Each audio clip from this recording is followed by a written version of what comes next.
After a 2-hour hearing, a Senate panel passed a bill that could keep Montana's largest coal-fired power plants operating in Colstrip. Northwestern Energy could buy the plants for just $1. MTN's Mike Dennison explains. Under Senate Bill 278, Northwestern could buy part or all of Colstrip Plants 3 and 4 and an associated power line from its other owners, primarily other utilities in Washington and Oregon. These utilities have said they'd like to get out of coal, and Northwestern would buy the plants for $1.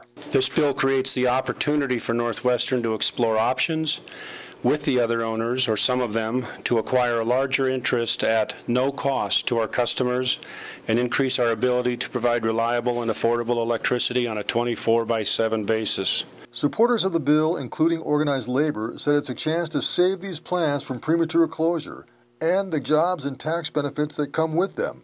I would say it's a give Colstrip a chance bill. But the bill also says any other costs associated with Northwestern's ownership, operation, maintenance, additional investment, cleanup, must be covered by Northwestern's customers, the ratepayers. Opponents said it amounts to a blank check for Northwestern with no oversight by the Public Service Commission. But I would not be surprised if Senate Bill 278, if passed, were the largest blank check given to a utility by its customer in the history of Montana regulation, and probably the entirety of the United States. But Republicans on the Senate Energy Committee, including Colstrip Senator Dwayne Ankney, quickly approved the bill Thursday, sending it to the Senate floor. And of course I've got, I'm in this thing. I'm there. I live there. I mean, these guys that work there are my best friends. But that aside, you're still getting something for nothing.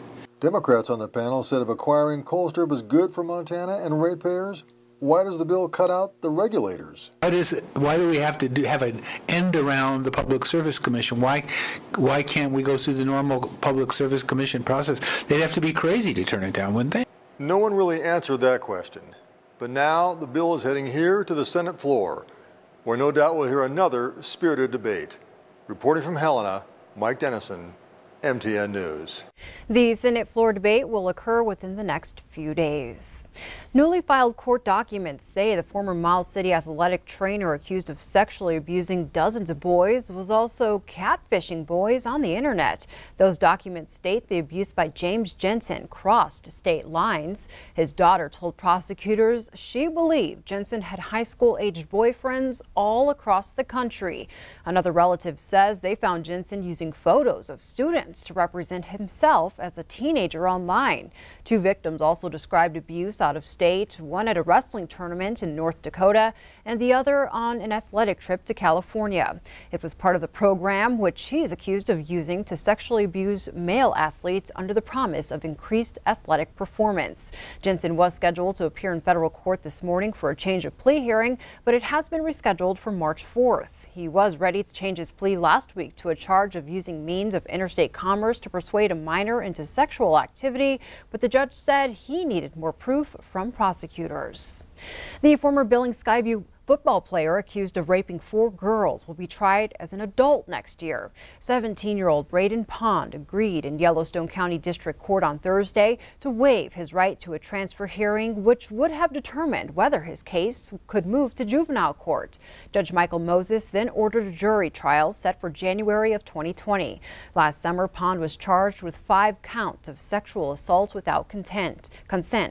Pond pleaded not guilty in September. If convicted, he could spend the rest of his life in prison. Now we go to Wyoming, where a fatal fire is under investigation that claimed the life of 1 victim. First responders were dispatched to the Edwards Motel on North Main Street Wednesday night. While crews were fighting the fire, a person was found dead in one of the rooms. The cause of the fire is still unknown, and the victim's age, name, and cause of death have not been released. In the Flathead, a 5-year-old boy has died after he was struck and killed by a car driven by his grandpa while he was backing the car out of the driveway. Flathead County Sheriff Brian Hino says deputies responded to the report of a child struck by a vehicle on Tuesday. Hino says the child was believed to have been playing behind the vehicle before he was hit. CPR was performed and he was taken to Kalispell Regional Medical Center, where he later died. His name has not been released.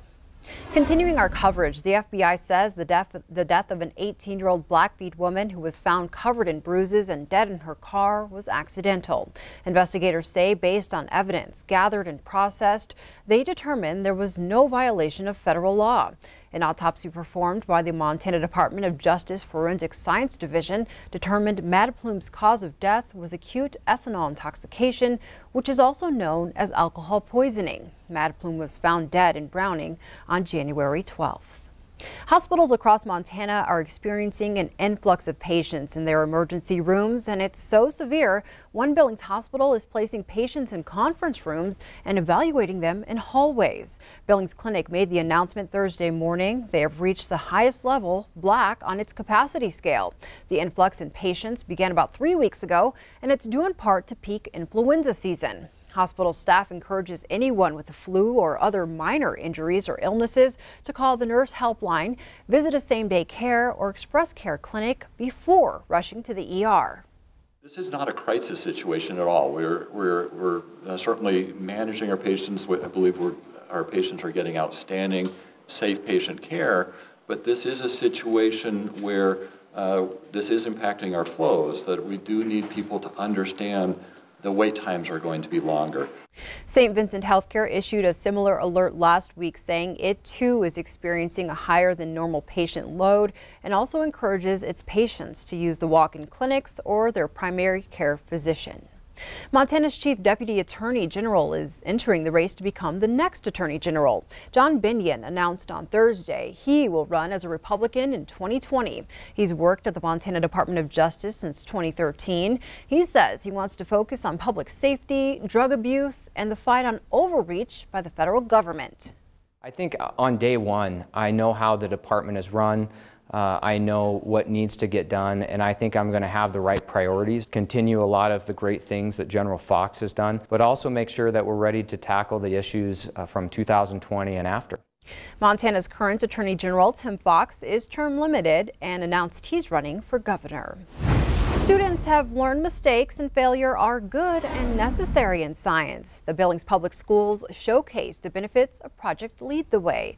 The project teaches science, technology, engineering, and math, or STEM, subjects to kids in kindergarten through the 8th grade. Businesses in Billings donated about $1 million during the first 3 years of the project. Those involved in education say the project brings engagement and involvement and teaches collaboration, communication, critical thinking, and creativity. The kids have learned from their failures and their mistakes. My first year of doing it was in 1st grade, and we had to fail a lot in it. We had to fail to succeed. It's really magical. You have to persevere because you might use materials and then look at the criteria and realize that you can't use that. This really does teach perseverance and grit, just that never giving up, that things don't always work the first time, that you have to continue to work, and mistakes are a way to learn. It's simply just that way to get to success. Project Lead the Way encourages students to think about careers as early as kindergarten. Both Zach and Amaya say they would like to be engineers.